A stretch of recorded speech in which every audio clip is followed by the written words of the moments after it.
lost hammer, a muddy field.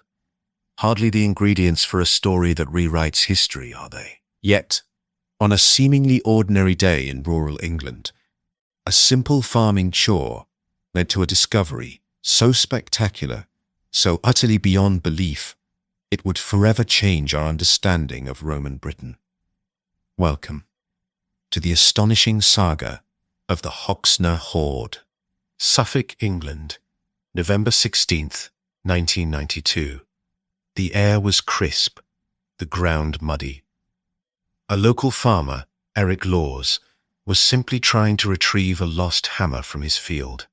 Little did he know, his simple chore was about to unearth a secret buried for over 1,600 years. That glint in the soil wasn't just a piece of scrap metal. It was gold, and as Eric, with a mix of disbelief and growing excitement, carefully dug around it, he realized he wasn't looking at one or two coins, but a cascade of glittering history. He'd stumbled upon the largest collection of late Roman gold and silver ever found in Britain. The sheer scale of the Hoxne Hoard is mind-boggling.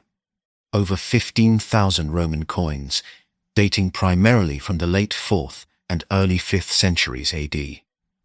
Imagine holding a coin minted during the reign of Emperor Honorius, a direct link to a time when the Roman Empire was teetering on the brink of collapse. But it wasn't just coinage. The hoard also contained an astonishing array of precious jewelry and exquisite household objects.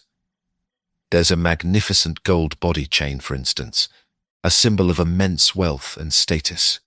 And the silver spoons, not just utilitarian objects, but often inscribed with Christian symbols, hinting at the changing religious landscape of Roman Britain. And then there are the pepper pots, one famously shaped like an empress, a testament to the sophisticated dining habits of the Roman elite. But why was such an immense treasure buried in a field in Suffolk? Who owned it, and what forced them to abandon it? To understand the Hoxne Hoard, we must journey back to the very end of Roman rule in Britain.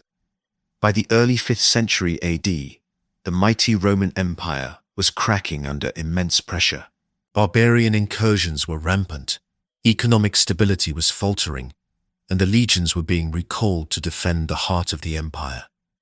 Britain, once a jewel in the imperial crown, was becoming increasingly isolated and vulnerable. Imagine the uncertainty, the fear.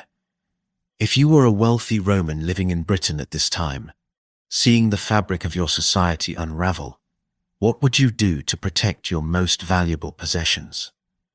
Hiding them, of course, was a logical, albeit desperate solution. Think of it like a family today, burying their emergency fund during a time of extreme crisis, hoping to retrieve it when the danger passes. This hoard wasn't casually misplaced. It was deliberately, meticulously buried in an oak chest, protected by the earth itself, waiting for a day that never came. The coins themselves tell a poignant story. The latest coins in the hoard date to around 407 to 408 AD. This was the precise period when Roman authority in Britain was collapsing, and the island was effectively cut off from the rest of the empire. It suggests the owners buried their wealth in a moment of acute desperation, perhaps fleeing an impending threat, or simply hoping to return when stability was restored.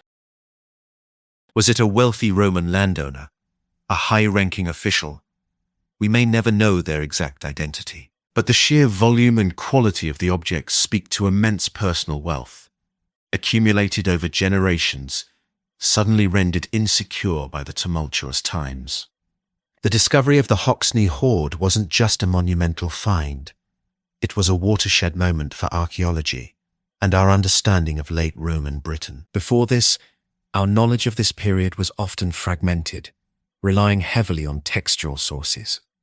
The hoard provided tangible, undeniable evidence of Roman life, Roman wealth, and Roman anxieties in the face of an uncertain future. What makes the Hoxne Hoard even more remarkable is the way it was handled.